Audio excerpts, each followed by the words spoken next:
சிறந்த புத்தகம் என்பது வாசிக்கப்பட்டு மூடி வைக்கப்படுவது அல்ல, அதன் மீது பாபா சாஹேப் அம்பேத்கருடைய புத்தகம் மிகவும் முக்கியமான ஒரு புத்தகம். ஏனென்றால்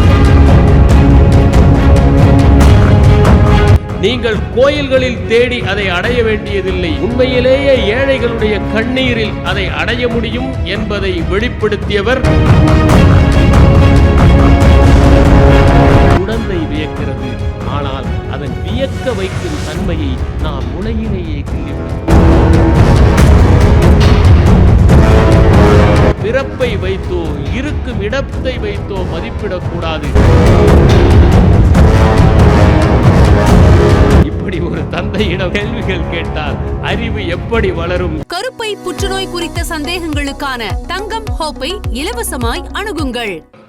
ஒரு சிறந்த புத்தகம் என்பது வாசிக்கப்பட்டு மூடி வைக்கப்படுவது அல்ல, அதன் மீது விவாதங்கள் தொடர வேண்டும். சரியா இல்லையா என்று மக்கள் கூடி நின்று பேச வேண்டும். அப்போதுதான் அந்த புத்தகத்தின் சாரம் உள்ளே இறங்கும். அப்படிப்பட்ட மிகச்சிறந்த புத்தகங்களாக, மிகச்சிறந்த கருத்தாக்கங்களாக இருக்கப்படுபவை 3. முதலாவதாக, கலீலியோ இந்த உலகம் மையமாக இல்லை, சூரியனை சுற்றித்தான் இந்த உலகம் வருகிறது என்று கோப்பர்னிக்கஸ் சொன்ன கருத்தாக்கத்தை வழிமொழிந்தார். அது ஒரு முக்கியமான சிந்தனை. இரண்டாவதாக, சார்ல்ஸ் டார்வின் மனிதன் படைப்பின் மையப்புள்ளி அல்ல என்று சொன்னார். அது இரண்டாவது கருத்தாக்கம். மூன்றாவது, மனத்தை நாம் கட்டுப்படுத்த முடியாது என்று சிக்மண்ட் ஃப்ராய்டு சொன்னார். அவர்தான் கனவுகளின் தாக்கங்கள், அதை எவ்வாறு நாம் வியாக்கியானம் செய்வது என்கிற புத்தகத்தை எழுதினார், தி இன்டர்பிரிட்டேஷன் ஆஃப் ட்ரீம்ஸ். அது ஒரு முக்கியமான புத்தகமாக கருதப்படுகிறது. சிலர் மட்டுமே படித்து வந்து கொண்டிருந்த போது, பண என்று நினைத்து கொண்டிருந்த போது, குட்டன்பர்க் என்பவர் அச்சடித்து கொடுக்கின்ற குட்டன்பர்க் பைபிள் என்கிற அந்த புத்தகம் உலக அளவில் அறிவு புரட்சி ஏற்படுத்தியது. அதற்கு பிறகுதான் யார் வேண்டுமானாலும் அச்சடிக்க முடியும், புத்தகத்தை மலிவான விலையில் கொண்டு வர முடியும், அனைவரும் படிக்க முடியும் என்கின்ற நிலைமை உருவானது. அதற்கு பின்னால் அனைவரும் படிக்க ஆரம்பித்தார்கள். உலகமெங்கும் அறிவு பரவலாக்கப்பட்டது. அறிவு பொதுவுடையாம ஆக்கப்படுகிற சமுதாயம்தான் ஓங்கி உயர்ந்து வளர முடியும் என்பதால் அது ஒரு முக்கியமான நூல். அதற்கு அடுத்ததாக, பொருளாதாரத்தில் வெல்த் ஆஃப் நேஷன்ஸ் என்கிற ஆடம் ஸ்மித் எழுதிய ஒரு புத்தகம்.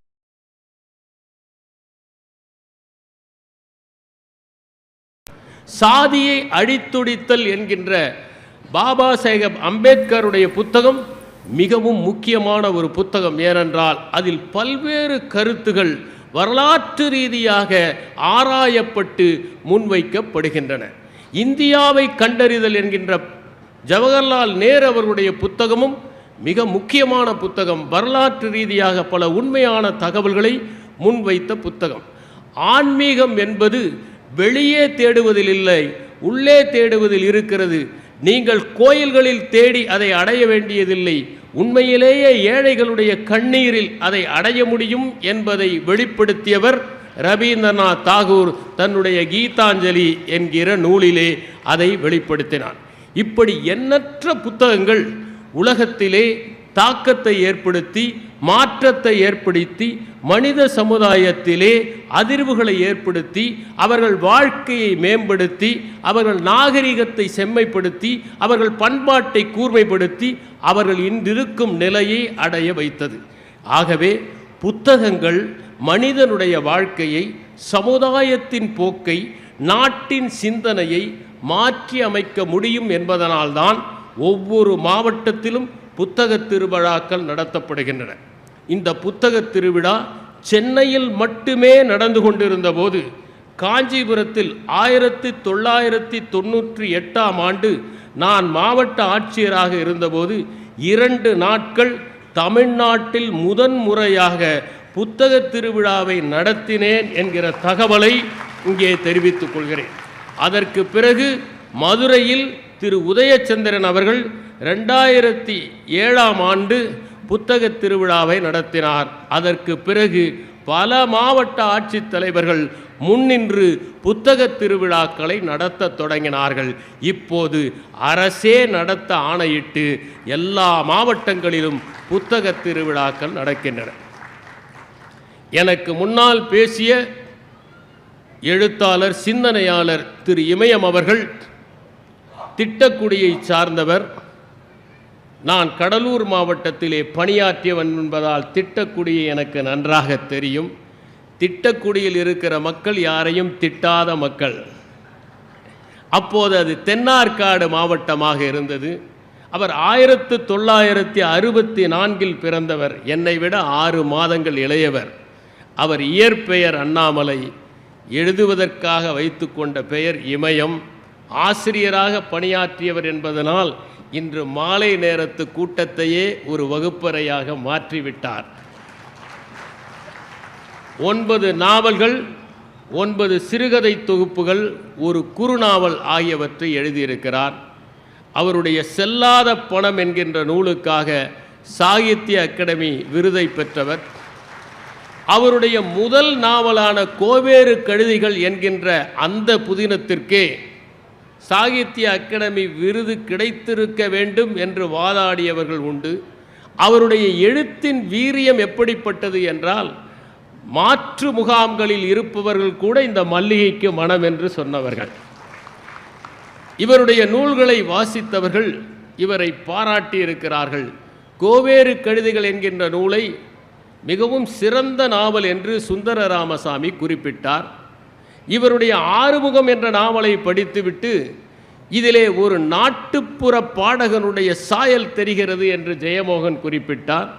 இவருடைய பெத்தவன் என்கின்ற நாவலை படித்துவிட்டு அம்பை பாராட்டினார். அண்மையிலே வந்த இவருடைய நாவலான நெஞ்செருப்பு என்பது கைபேசியை பயன்படுத்துகிற போது கவனக்குறைவு ஏற்பட்டால், எல்லோரிடமும் பேசத் தொடங்கினால், கணவன் மனைவிக்குள் எப்படி பிணக்கு ஏற்பட்டு பெரிய பிரச்சனைகள் எல்லாம் உண்டாகி மன உளைச்சலின் காரணமாக ஒரு மனிதன் நொந்து விடுவான் என்கின்ற அருமையான கருத்தை அடிப்படையாக கொண்டு எழுதப்பட்டது. அது அவருடைய சுய அனுபவமாக இருக்காது என்று நான் முழுமையாக நம்புகிறேன். எனவே மற்றோரெல்லாம் இமயத்தை தொலைவிலிருந்து அண்ணாந்து பார்ப்பார்கள். ஆனால் நான் அண்ணாந்து பார்க்கின்ற உயரத்தில் இருக்கிற ஒரு மனிதரை அருகில் வைத்து பார்க்கிறேன் என்பதை தெரிவித்துக் கொள்கிறேன். இனி தலைப்புக்கு வருவோம். மனப்பாடம் எனும் மாயை என்கிற தலைப்பில் நான் உங்களோடு உரையாடவிருக்கிறேன். மனப்பாடம் செய்வதுதான் அறிவு என்கின்ற ஒரு பரவலான கருத்து நம்மிடம் இருக்கிறது.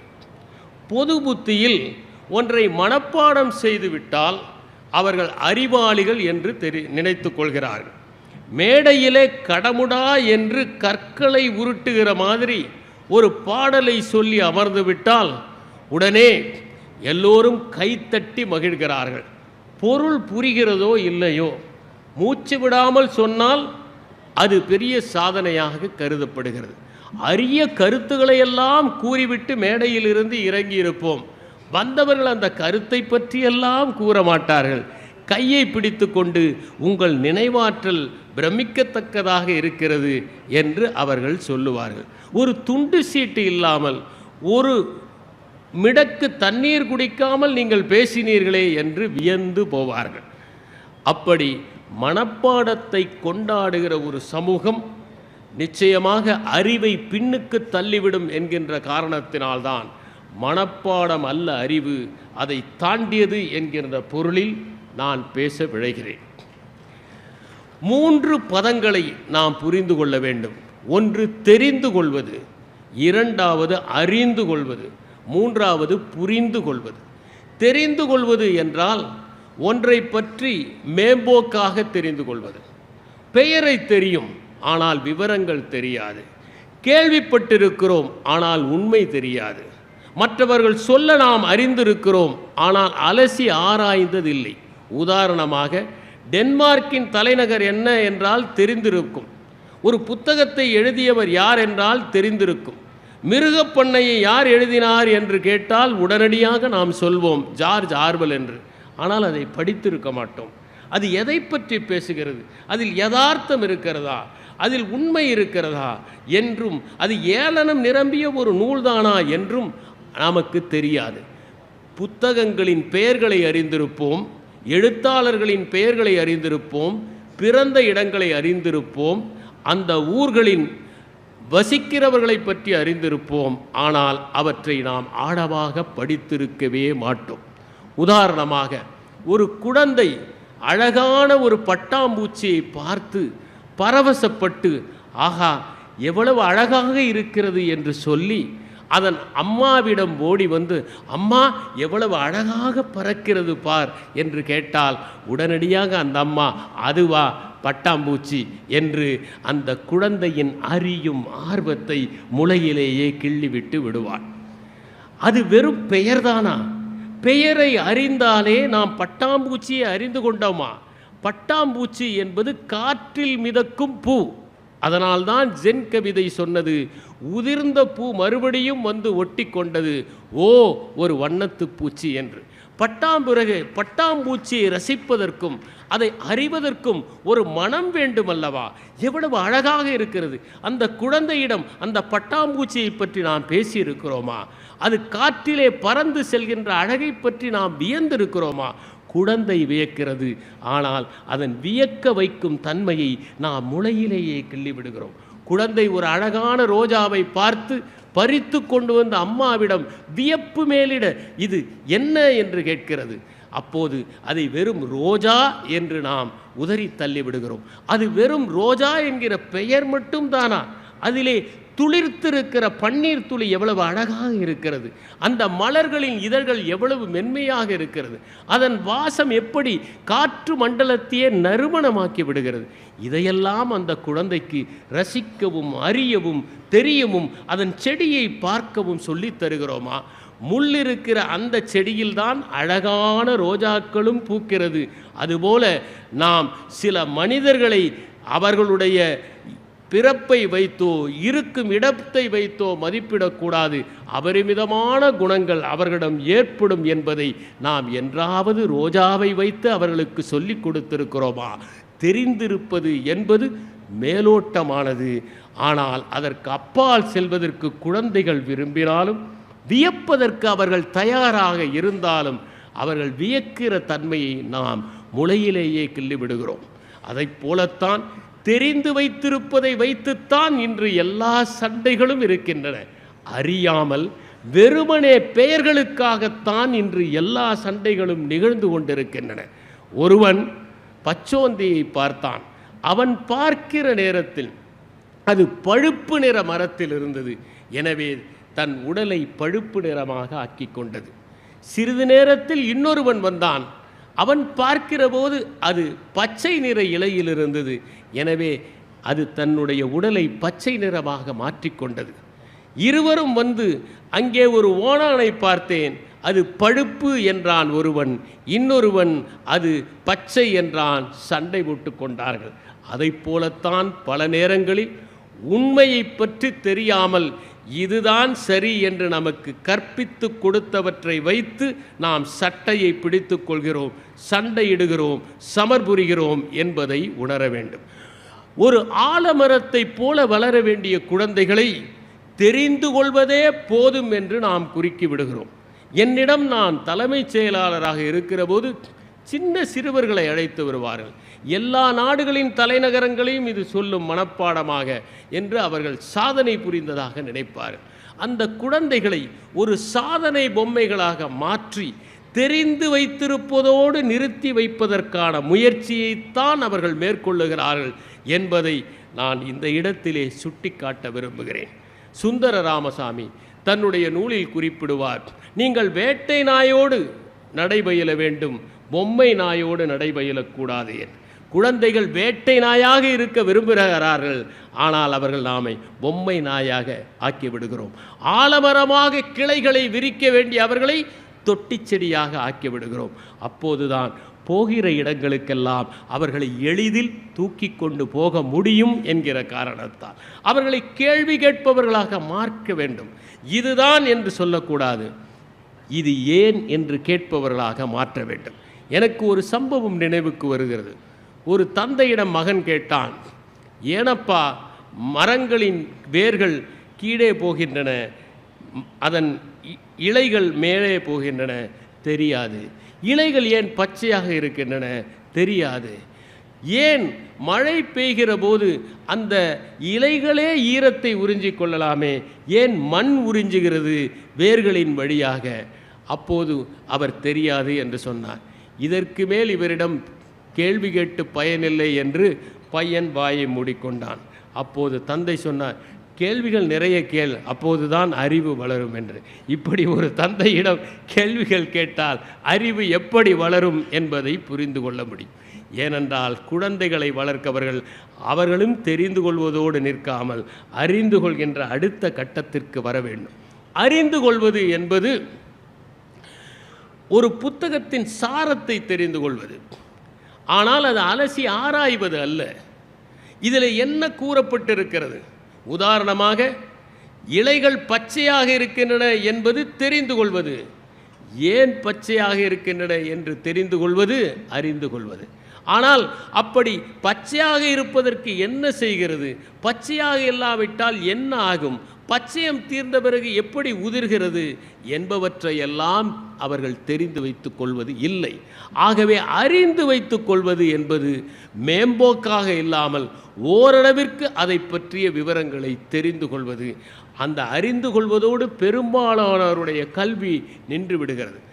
அடுத்த கட்டம் புரிந்து கொள்வது. புரிந்து கொள்வது என்று சொன்னால் ஒன்றை பற்றி நாம் முழுமையாக அக்குவேறு ஆணிவேராக தெரிந்து கொள்வது.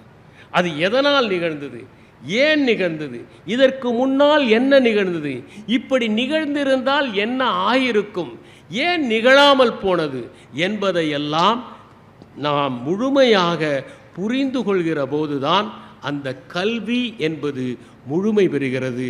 மனப்பாடம் என்பது புரிந்து கொள்வதில் முடிவதில்லை, தெரிந்து கொள்வதோடு நின்று விடுகிறது என்பதால் தான் நாம் அதை உற்று கவனிக்க வேண்டியவர்களாக இருக்கிறோம். கருப்பை புற்றுநோய் குறித்த சந்தேகங்களுக்கான தங்கம் ஹோப்பை இலவசமாய் அணுகுங்கள்.